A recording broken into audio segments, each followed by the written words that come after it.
Welcome back, everyone, to another sports wrap-up. I'm Ryan Nelson, joined alongside by a couple other guys. We have Matt McMaster and Ryan Dalkin joining me today. And today we're just going to talk about baseball. You know, baseball season's underway. The Rays are 4-1 in the season, the most important team in the league, the best team in the league this year. It's obviously the Tampa Bay Rays, and so we're definitely going to talk about them a lot because they're the best team in the league. I mean, you're a Rays fan? I don't know. I am a Rays fan, yes. But so no, Vikings, Rays, Blackhawks. Blackhawks. I'm a Blackhawks fan. I'm not a monster. A Chicago thing. What?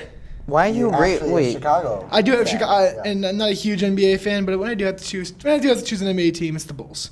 No, but in reality, baseball, it's underway. We'll get our predictions done and how we think the season's gonna go for many of these teams. Let's talk about, first of all, I don't think we've done a show since Bryce Harper and Manny Machado signed with their respective teams. So let's talk a bit about those guys. Manny Machado going to the Padres. Now, my initial thoughts on the trade was, on the signing was like, cool. The Padres have done this before, where they've won free agency, but then they've done nothing when it comes to those free agency signings. They had Will Myers, James Shields one year, and they did nothing with it. They got Matt Kemp. Good for them. Cool. What are you going to do with it? And so, honestly, I think A.J. Preller is still their baseball operations guy. He's got to do something with Machado, and they got to get a pitching staff. Their offense is looking kind of scary, honestly. Fernando Tatis hit his first home run. He's a promising prospect with a capital P. And Manny Machado is a good player, I think, still. But, gosh, you've got to do something around. You got to do something around them when it comes to the Padres. And so I think the pitching staff's a big part. They have a couple guys. Robbie Erline's not doing terrible, but, God, the roster's got to be built around them. Yeah, I mean, that's a lot. That is a lot. Yeah, they've definitely got a good team. They're 3-2 so far in the season. I think, when I heard that they were going to sign Manny Machado, I was like, I didn't really know how I felt about it. But, I mean, of course, Manny's going to go where the money is. And True. San Diego definitely gave him the money. There's no question about that. A little bit more than I thought he would get, but, whatever, I digress. I was surprised he got that much money that late in free agency. Yes, that's true. That's my biggest surprise. That's true. And, I think the Padres are definitely going to be much better this year than they were last year. That's for sure. But I think they've got a good team. I think it was Manny Machado. The reason why he signed with the Dodgers was because he didn't want to play third base. And then he ended up playing third base later on in the season with the Dodgers, and he's playing third base right now for the Padres. But it doesn't really matter when you're making $300 million. So, Sure. I mean, yes, I believe that the Padres can be much better this year. They are in a pretty difficult division, as they have the Dodgers and they have the Rockies.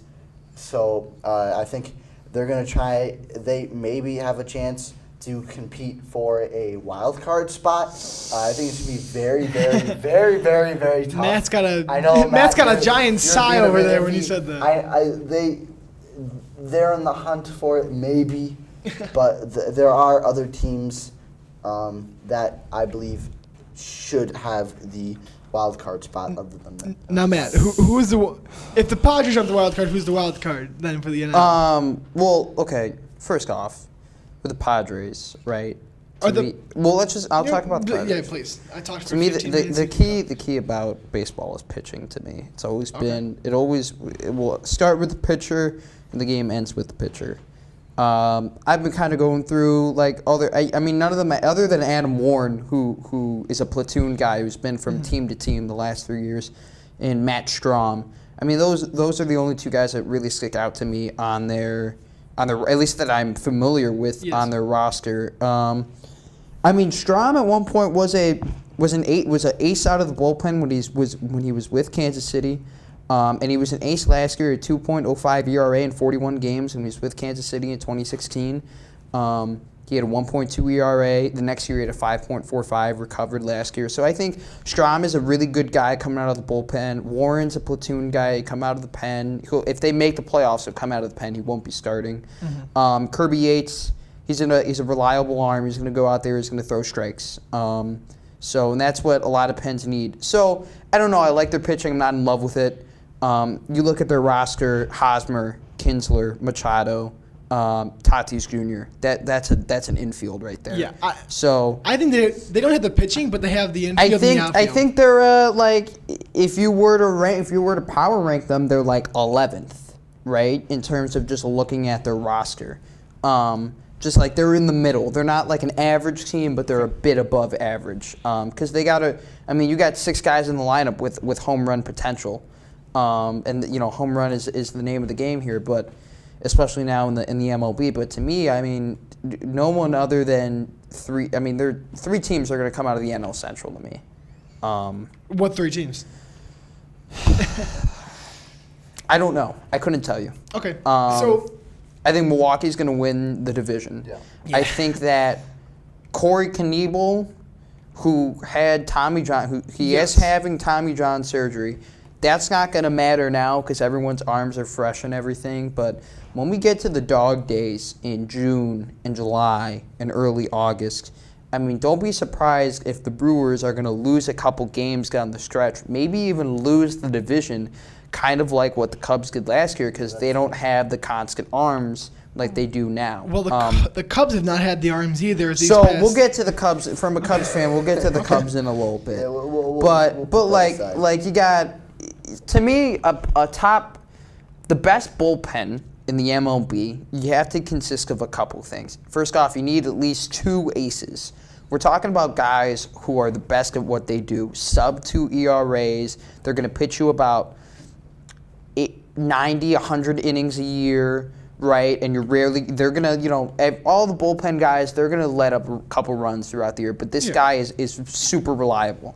And then if you're the best, you're going to have 4 to 5 guys in your bullpen that are just going to get you 3 outs, no matter what. So we're talking about guys who are going to let up runs, not consistently, but they're going to let up runs more than your aces. But you can put them in there and know more times than not they're going to get through the inning. That's the Brewers bullpen. That's the Brewers bullpen. It is. And they're the best bullpen in the MLB. I didn't mean to steal your thunder right there. But that's what I was getting to. I mean, you got Hader, you got Peralta, or not Peralta. You got Hader, Jeremy Jeffress, and Corey Knebel. I mean, when they're healthy. So Knebel's out for the year, basically, with Tommy John. It's better to have it now because they're going to make the playoffs. Is he getting Tommy John? I've heard things where he's getting a second opinion because he doesn't want Tommy John, but of course, if you need it, you can. I know let me look. Because I know there are alternate surgeries where they don't have to cut. But still, it's still an elbow injury, especially to that throwing arm. He's out for the season. He is. He's he's gonna have Tommy. It's for sure. It's for sure Tommy John. A lot of people are saying they should get Craig Kimbrel. Oh my God. How is he still a free agent? How is he in Dallas? He's asking for $20 million. How is Dallas Keuchel still a free agent? Okay, he's the best closer. He's been the best closer for the past 10 years. Time out. You got to look at it production-wise, right? It's like you're not always going to put your closer in the game. No, right? You're not, when you're up 5 runs, you're not going to put your closer in the game. Craig Kimbrel's only gonna have 40 save opportunities. Maybe, but during those 40 saves, he's gonna execute on 39 of them. Sure, but are you gonna pay $20 million for that? Yes, I would. If you're, I would. I think they're better off paying for. So to me, like an average guy, right, out of those 40 would get about 32. Okay. I think yes. I would say an average $3-4 million closer who's going to pitch you about 45 to 50 innings is going to get you 32 of those 39. Maybe, but the past few years, Kimbrel's played 60 or so games, had a sub-2 ERA in some of those seasons, has had 40-plus saves a couple of times throughout his career, has 50 saves at one point. I mean, he's a guy who wins you games. If we're doing math, if you're the Cubs, why do you not want Craig Kimbrel? Listen to me. If you get 40 save opportunities, first off, Cubs don't have money. If you got 40 save opportunities, you're right. They're broke. The Ricketts family's broke. Okay, yeah, clearly. Let me finish my point. You got 40 save opportunities. Kimbrel's going to get you 39, right? Just in general, and your average guy's going to get you 32. Okay, are you going to pay $13 million for 7 wins? Yes. But because when you're those Cubs seven, need those that. seven, we're not talking about the Cubs. We're not talking Why about the not? Cubs. They're one example of a let's talk team that about could the use a Brewers closer. first. Is Carl Edwards Jr. your closer? Or would I you rather don't have know Ken who my Kimbrel? closer is. Would you rather have Brian. Ken Listen- Kimbrel, Craig Kimbrel, Listen to me. or Listen whoever to the me. Cubs have? First off, the Cubs' payroll is over $200 million. It doesn't matter. I It doesn't matter. we were talking about the Brewers, No salary. and the Yes. Brewers don't have the $13 million to go and get Craig Kimbrel. If the Cubs had the $13 million to get Craig Kimbrel, go ahead and get Craig Kimbrel. Like, I'm not begging for him, but that's $20 million for a guy who's going to begging pitch for you Would you? 45 innings I would a year. spend $20 million on a 7-time All-Star who has a history of getting 50-plus saves, being one of the top 3 closers the past 7 years, in my opinion. The past 8 years, honestly. He is the best closer. Exactly. You just But admitted he's I'm the not- best closer. He is Why the would best you not closer pay him as the best closer? Because it's a lot of money. Okay. It's a lot so of money. the way here, Dalton, do you want? If he was saying, Yes, if he I would like to. if he told me 15 million, yeah, he'd be on an MLB roster. So he would have $5 been. mil- so he would have $5 been. million He would is have been on nothing. an MLB roster in December, but he's asking for. I don't. It's some. The last report I said was, or I saw was around 20. Was about $20 million. Yeah, Dalton, you go ahead. Okay, Craig Kimbrel is one of the best closers in the league. Maybe behind Henley Jansen, but that's a bit debatable. No, he's the best closer in the league. Debatable. It's debatable. Yeah, it's debatable. Anyways, speaking from the perspective of a team, okay, closers may not get you a win. Like the closers don't really have many wins in comparison to everything else, because unless you have like a great like 8th or 9th inning comeback, then look at the win. Craig Kimbrel is known to get you those for sure 3 outs, and maybe sometimes 5, 6 outs if you really need him to throw for 2 innings. That's what you need in a pitcher. We saw the Cubs with Aroldis Chapman when they signed him halfway through the season, and how well they played, because they knew that Chapman would get them those 3 outs that they needed. A closer is one of the most underrated positions in baseball, because those last 2 innings are some of the most important innings. Most of the time, I only watch those last 2 innings for baseball because, to be completely honest, I do like watching baseball, but it kind of gets boring when you're sitting there in like the 2nd inning and nothing's happening. Baseball is one of the most, or the last couple of innings is one of the most important parts of the game, and you need a good pitcher. Before you go, I want to ask you a question. So, when it comes to Craig Kimbrel, he is the best closer in baseball. Is he the best? Okay. Yes. So now, you have The closer market isn't that big. It's not. It's really not. But let's look at the big contract that come out of the closer market. Aroldis Chapman, Kenley Jansen, Wade Davis, Mark Melancon. Yeah. Is he better than all those guys? I never liked Chapman. Okay. Melanson's Yeah.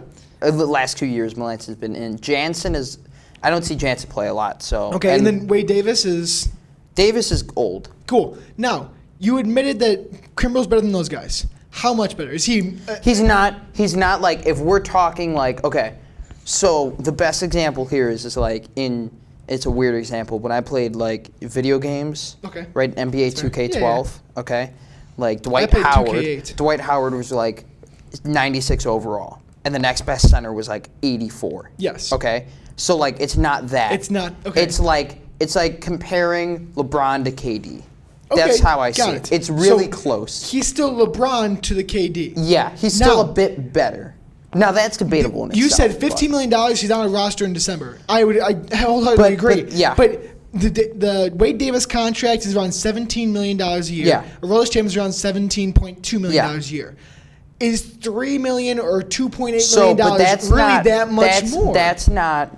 But that's not for us to discuss about, because Those are the comparable players. That's Kimbrel to discuss about. Because here's the thing: he had a qualifying offer for $18 million, True. right? Which would have made him The highest paid the closer. highest paid closer in the MLB, and he turned it down. Yes, he did. Okay, But and he said no, and he's like, and then there's not really a number out there. But so like I'm reading this thing, right? Yeah. March 21st. Okay. The Brewers were like talking before Knebel, yeah. Knebel. I like calling him Knebel. Of course. Before he gets injured, right?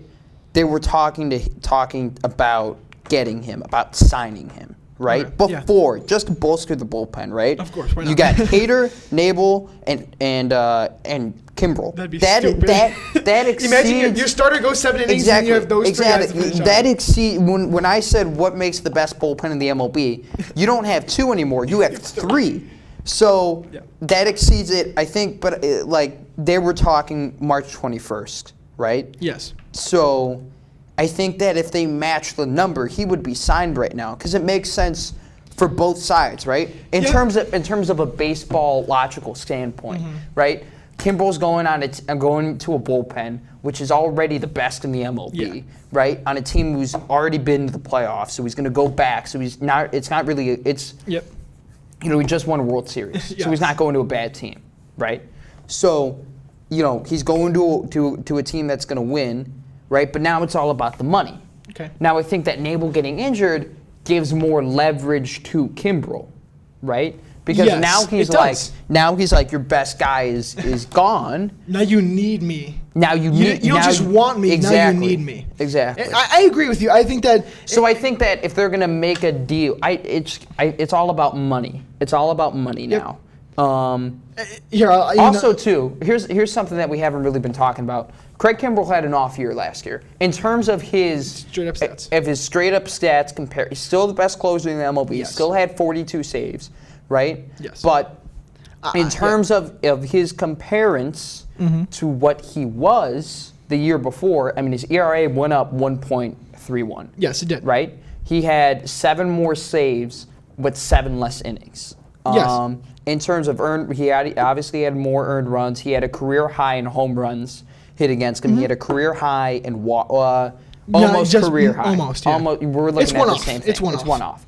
So, you know, he had an off year. So maybe if this was 2018 and we were basing it off of his 2017 numbers, right, where he had a 1.3 ERA, he played 67 games with 70 innings, right, and like he was almost the Cy Young as a guy who's pitching 69 innings a year. Yeah. Yeah, you're giving him $25 million for that, right? You're giving him whatever the heck he wants. But now he's 30. He's going to be 31 soon, right? He's going to turn 31 in the middle of the year, right? He's actually going to turn 31 in May 28th, so that's like a month, right? So he's aging. His numbers are worse, and I don't know how many years he wants on his deal, but he wants $20 million. And I think that in terms of long-term effects, that teams don't want to sign that. Okay. The Cubs should. Will they? No, because they have $208 million this year, and they're paying everybody a lot. Like they're paying Rizzo now $11 million. Yeah. Rizzo last year made 7, now he's making 11. Yep. And plus, also too, what you have to think about is that Cubs have to break the bank soon for Chris Bryant. True. It's but coming. They're going to be losing some payroll with Cole Hamels coming off the books, and so some of those pitchers. So the Kyle Hendricks contract is great for them. Oh, Here, yeah. We're kind of We got to move on. We got to move on. We're We're running low on a little time here, so I just want to go to predictions now.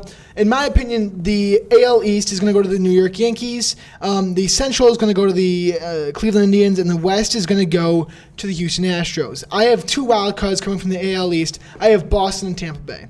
I think that those 2 teams are. I think the East is stacked this year. I think Baltimore's garbage trash. I think Toronto is selling off right now, so that'd be bad. But those top 3 teams are all easily some of the best teams in the league. In the NL, I have in the NL East, I have Philadelphia winning the East.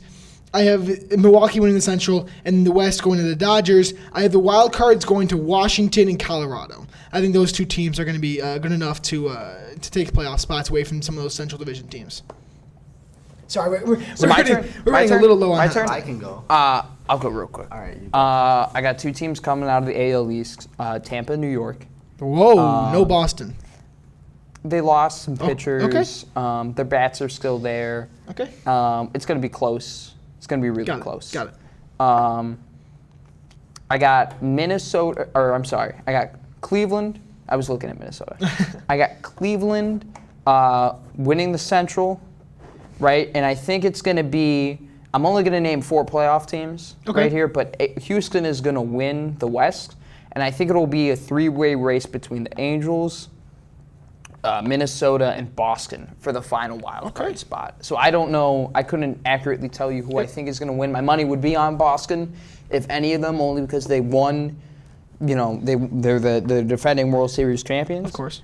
So that would be my money on, but I think it's going to be Boston, either Boston Angels or Minnesota. Got it. Now your NL? NL, Milwaukee winning the Central, St. Louis and Chicago are the 2 wild card teams. Cincy and Pittsburgh are going to be in the. I think Cincy is going to be in the hunt. I don't know about Pittsburgh. Philadelphia coming out of the East, the Mets are going to be in the hunt the whole year for that second wild card spot. I think that the Cardinals would just get it from them, and then I'm going to give the West to San Diego. Okay. I know we're talking about like we don't know about them, but I think they got a good 1 through 6 rotation or 1 through 6 lineup. The rotation is fine. It's not going to win them a World Series. I don't know if it'll win them a playoff series, but I don't think the Dodgers are going to have that great of a year, if I'm being honest. So, yeah. All right, for me, in the AL, in the East, I've got the Yankees coming up on top. Then in the Central, I'm going to give it to Cleveland. I think that's just basically what everyone's agreeing. I do think, however, if you look at the White Sox, I think the White Sox are going next. to... I don't want to have this conversation. They're not going to be that good. They're going to win 70 games this year, Ryan. All right, you can think that. They're going to win 70 games this year. Then in the West, I think Houston's going to come out on top. I think Seattle has had a great start to the year, but I don't know how long that's going to last for. Yeah, 4 games. That's gonna. I kind of got caught doing this too. We're not going to judge everybody on their first 5-game record. 7. Is it? What do you mean first 7? They're 6-1. Oh, Because they Yes. played a see, couple games in I Japan. remember that. They played a couple Oh, they games in are Japan. sorry. Well, you can judge them. Okay. I judge them off of 6-1. They look good. They look good. Anyways, then for my wild card, I think I'm going to have to go with, I think Tampa Bay can get a wild card spot. I know, Ryan, you're happy about that. And then I think I got to give the other one to, I think the Angels are going to come out and take a wild card spot in the AL. What's the rotation of is Archer? So, no, Archer's gone. He's in the Pirates.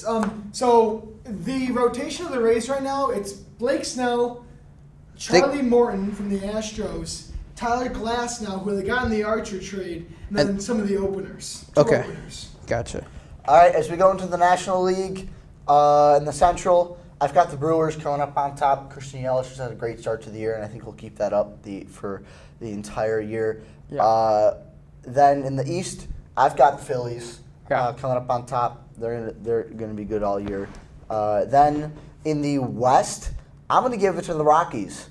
I think the Rockies will come out and have a really strong season. That wild card spot is going to be between the Dodgers and, unfortunately, I have to say it, but I think it's going to be the Cardinals. No. Oh my God. That no. go and take that wild card spot. I wouldn't sell all your stock on the Cubs right now. They're 1-3. They're gonna figure it out. All right. I think they will, but They're gonna figure it out. It'll take some progress and it'll take some time. And I don't know if the Cubs. They're gonna figure it are- out. They got a good may rotation. They got a figure good. out. Okay. You play 162 games in a season. Maybe they will. Maybe they won't. Okay, We'll so figure it out. those are our thoughts on the MLB. I know it's a shorter podcast. We got to do this today. another time because we didn't even talk about Harper. We did. Honestly, we need to schedule one of these again in the upcoming days. So thank you all for listening. We're right back in a few days. Have a great week or weekend, and go Dons.